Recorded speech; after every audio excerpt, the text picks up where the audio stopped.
Okay, so this is the second day we are here in Hoth. I'm going to fly the 4-meter wingspan glider, the Epsilon XL3. So I'm kind of nervous every time I fly this.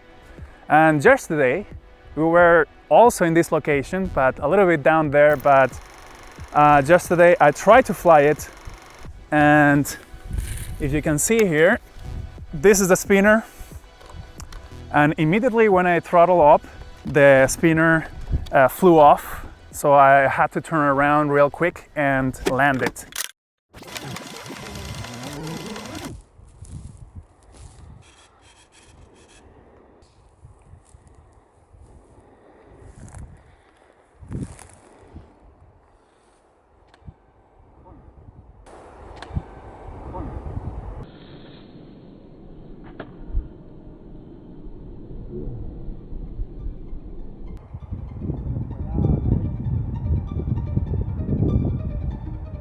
Se fue la hélice.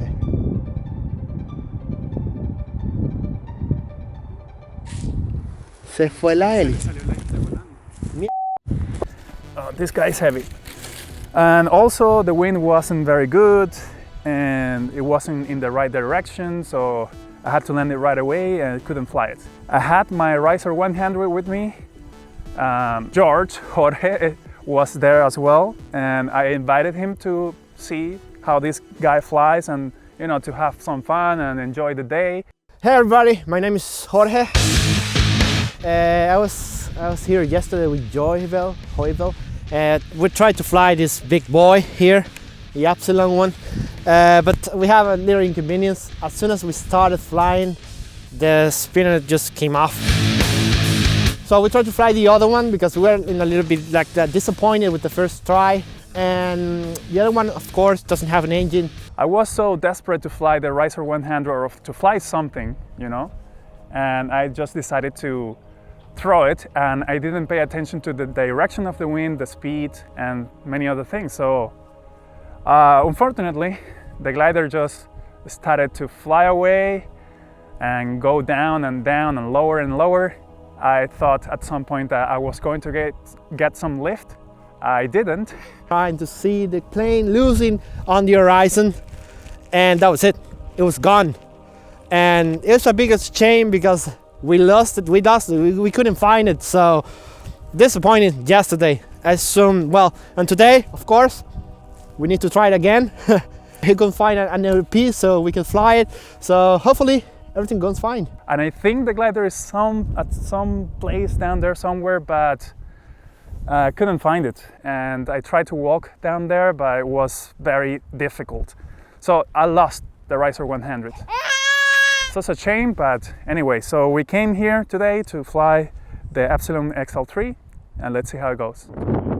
At last, I'm preparing everything for the launch, and I tested the propeller before. It's properly and securely attached. Nothing is going to fly off this time. Today the wind is perfect because it's around 30 kilometers per hour and is in the correct direction. So here we go.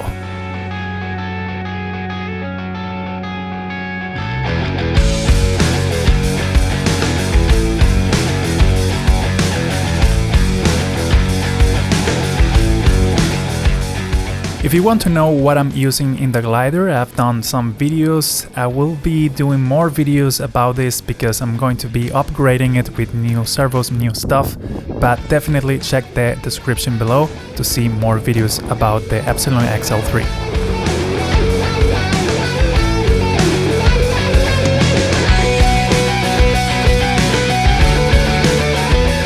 In some specific points of the cliff there were very strong updraft, which is perfect for gaining a lot of altitude very quickly, and maybe you can see in the video that when I fly above one of these spots the plane will shake a little bit or move very quickly, and that means that it's being affected by one of these strong updraft currents.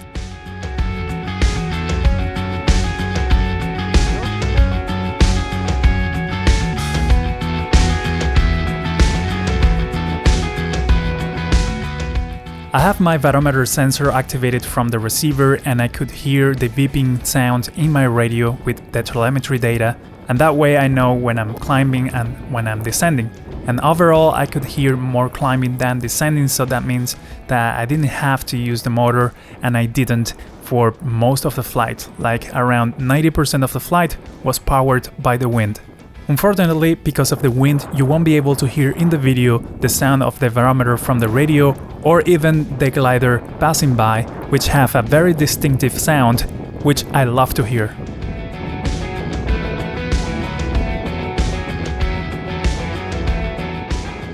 After about 10 minutes of flying, I decided to land, and this is the first try, and as I found out very quickly, I needed to lose energy of the plane or speed before touching down, because this plane is very heavy and it can go very fast as well. So the first try was not successful, so I decided to turn around and try once again.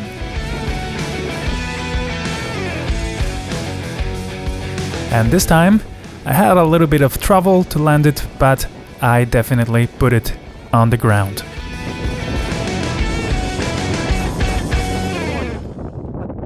Woo! Alright, it was great, man. So good day. Woo! Awesome. So everything went right. A bit of scratch here, but anyways, all good. Great wind, great day, awesome. Flying around is amazing. I cannot explain it, but yeah, it was good. You saw that terrible landing. I think I could do better, but it was a bit difficult because of the wind and turbulence down there. It was very sensitive when I was doing down elevator. It was going too fast. It responded too fast going down. When I had the crow brakes activated, flaps and spoilerons. And I don't know why that happens, but I was trying to lose speed and doing, going down and then go up and, to waste some energy doing that. When it was too low, one of the wings caught into one of the plants and it just rolled over and crashed a little bit. It wasn't too bad, but for the weight and size of this plane, it was considerably a bit of a stress for the material. So here it cracked a little bit, just in the surface. And I think that happened because of the torsion of the wings, all of the forces. So this material is a bit flexible, just a bit, and it couldn't stand it and it cracked a little bit. So I might have to use some sandpaper or something and then some paint, I don't know, some epoxy and paint on top of it. But the rest of it is okay. The spinner is a bit scratched as well, but because I'm going to be replacing it with the new one soon when I get it, and it's going to be fine. So I'm pretty happy with the flight, but the Riser 100, that's another story. I think it's down there somewhere, so I think there is a small possibility that I might go there someday and recover it. But the terrain is a little bit difficult, so I'm not sure. Soon I'll be fixing the scratch from the Epsilon XL3, and I'm going to replace the servos from the wings. I'm going to be getting new servos, and these servos are top-notch, high quality, and they have an amazing technology, and you'll see soon in the channel what these servos are. And for that, I'm going to be using the best hardware as well. RTL Fasteners sent me this bunch of screws and washers. They have different assortments for your needs, and if you check their website, you'll see that they have whatever you need for your build. And these are very high quality. These are made for the hobby. So check them out in the description below. You'll get some, promotion code as well. Well guys, remember to give me all your money to buy a new Riser 100, subscribe, and I'll see you next time. Bye!